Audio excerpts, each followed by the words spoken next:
যত দিন যাচ্ছে গ্রামের অবস্থা ততই শোচনীয় হয়ে উঠছে। কি যে হবে কিছুই বুঝতে পারছি না। আর কিছুদিন যদি এইভাবে চলে তাহলে গ্রামে খরা হতে আর বেশি দেরি নেই। আমি তো ঠিক করেছি বউ বাচ্চা নিয়ে অন্য কোনো গ্রামে চলে যাব। তাতে হয়তো কিছুদিনের জন্য সমস্যার সমাধান হবে ঠিকই, তো এভাবে তো আর সারা জীবন চলে না। তুমি তাহলে কি বলতে চাও, এখানে থেকে জলের অভাবে আমরা শুকিয়ে মরি? তাছাড়া মুখুজ্জেদের কুয়োর যা দশা, এভাবে চলতে থাকলে ওটা শুকোতেও আর বেশি দেরি নেই। এরই মধ্যে পূবপাড়ায় দুজন জলের অভাবে মারা গেছে। না না, আমি থাকবো না। তা তুমি যা ভালো বোঝো। আসলে আমি বলতে চাইছিলাম, এইভাবে হাত গুটিয়ে বসে না থেকে যদি কিছু উপায় বার করা যায় তাহলে পুরো গ্রামেরই ভালো হয়। আর একটা উপায় তো আছে, যদি আমরা সবাই মিলে। ও দিনু, ও হরি, চললে কোথায়? বাড়ি কেন? বৈকালে মোড়ল মশাই পুরো বটতলায় সভা ডেকেছে, এসো কিন্তু। সভা কি জন্য? ওই জলের ব্যাপারেই বোধহয় কথা হবে। ঠিক আছে, যাব। গিয়ে কি হবে? মোড়ল মশাই তো আর জাদুঘর নয় যে উনি বলবেন আর জল চলে আসবে। একবার এসেই তো দেখো না কি হয়। আর সমস্যাটা যখন সবার, তখন নিশ্চয়ই একটা কিছু ব্যবস্থা হলেও হতে পারে। কিচ্ছু হবে না, এ পোড়া গ্রামের কিচ্ছু হবে না। ঠিক আছে, মাথা গরম করে কোনো লাভ নেই। যাও বাড়ি গিয়ে ঠান্ডা হও, রাত্রে বুড়ো বটতলার সভায় দেখা হবে। তুমি গেলে যেও, আমি যাব না।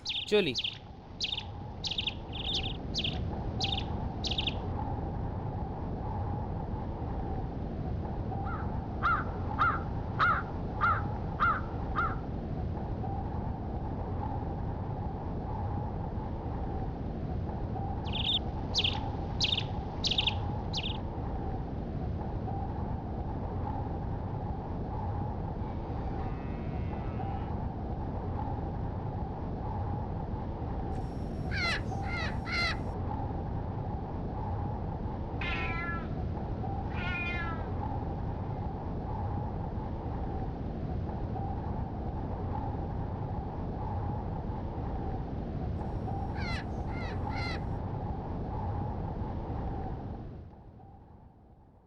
দারুণ গরম ভাই, বৈশাখ মাস, তেষ্টায় জল খাই গেলাস গেলাস।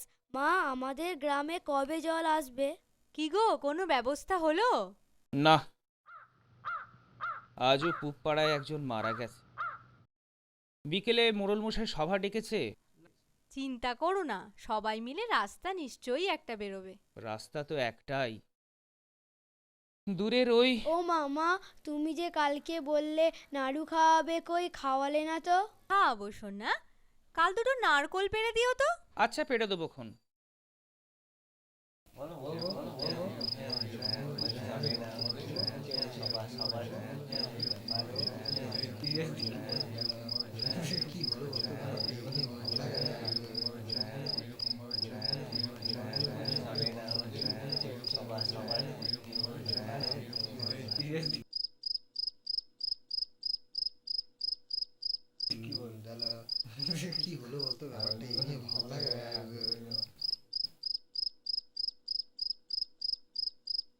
আরে এই তো দিনু এসে গেছে।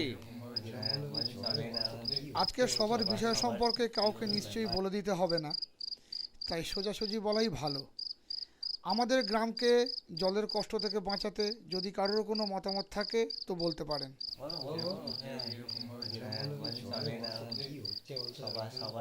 মোড়ল মশাই, আমাদের গ্রামের দিকে শয়তানের দৃষ্টি পড়েছে। আমি বলি কি, গ্রামে একটা হোমযজ্ঞ বলিদান করা হোক। তাতে কি সমস্যার সমাধান হবে? হবে না কেন, নিশ্চয়ই হবে। আমি একজন খুব বড় তান্ত্রিককে জানি। আমাদের শ্বশুরবাড়ির গ্রামে একবার খরার প্রকোপ দেখা দিয়েছিল। তখন ওই তান্ত্রিক জোড়া মোষ বল্লি দিয়ে এবং বিরাট যজ্ঞ করে ওই গ্রাম থেকে খরা দূর করেছিল।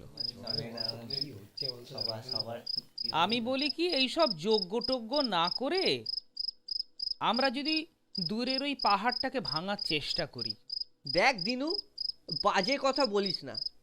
যা সম্ভব নয় তা নিয়ে মাথা ঘামানো উচিত নয়। কেন সম্ভব নয়? তোমাদের মনে আছে কিনা জানি না, একবার শহর থেকে 2-3 জন বাবু এসেছিলেন। তারা বলেছিলেন যে ওই দূরের পাহাড়ের পেছনে একটা বড় জলাধার আছে, যার জল কোনো দিন শুকায় না। তাই আমি বলছিলাম যদি সবাই মিলে একবার চেষ্টা করি তো হলে হয়তো। চুপ কর, বাজে কথা বলিস না। আরে পাহাড় ভাঙা কি মুখের কথা? পাহাড় ভাঙতে কি কি লাগে জানিস? অসম্ভব তো নয়, একবার চেষ্টা করে দেখতে তো ক্ষতি নেই। শোন, তোর যদি এত সাহস থাকে তুই জানা, আমাদের কাছে এইসব ফালতু কাজের জন্য সময় নেই। এইভাবে চেঁচামেচি করে কোনো লাভ নেই। তোমরা সবাই মিলে যেটা সিদ্ধান্ত নেবে সেটাই হবে। ঠিক আছে, আমার সাথে কাউকে আসতে হবে না। আমি একাই পাহাড়টাকে ভেঙে জল বার করব। তোমরা যদি কেউ আসতে চাও তো আসতে পারো। তাহলে মোড়ল মশাই, সেই কথাই রইল। আজ রাত্রিরেই আমি চলে যাচ্ছি তান্ত্রিক মশাইকে কালকে নিয়ে আসার জন্য। শোন, তোর যদি এত সাহস থাকে তুই জানা, আমাদের কাছে এইসব ফালতু কাজের জন্য সময় নেই। শোন, তোর যদি এত সাহস থাকে তুই জানা, আমাদের কাছে এইসব ফালতু কাজের জন্য সময় নেই।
জল জল, মোড়ল মশাই, আমাদের গ্রামে জল এসে গেছে।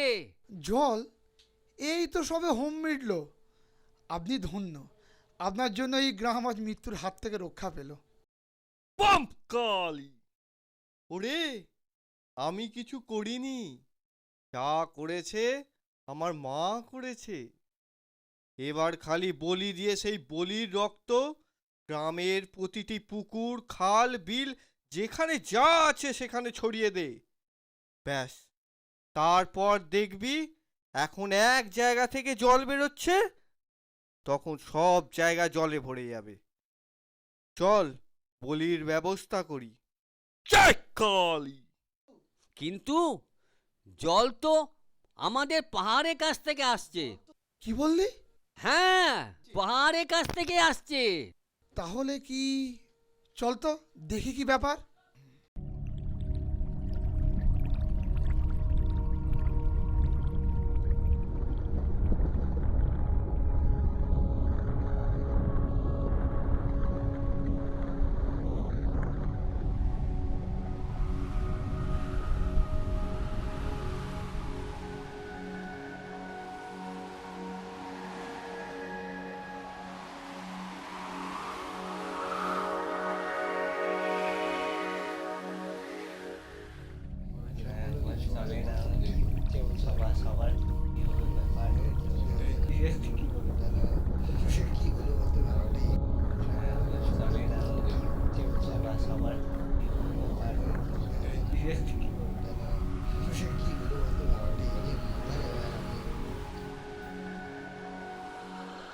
সত্যি জোড়া বলি হলো বটে, তবে তা কোনো মোষের নয়।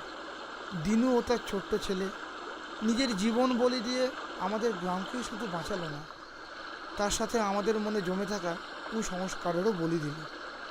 আসলে কি জানো, কুসংস্কার নয়, কর্মই আসল ধর্ম। এই সামান্য কথাটা দিনু ও তার ছোট্ট ছেলেটা বুঝতে পারলো, আর আমরা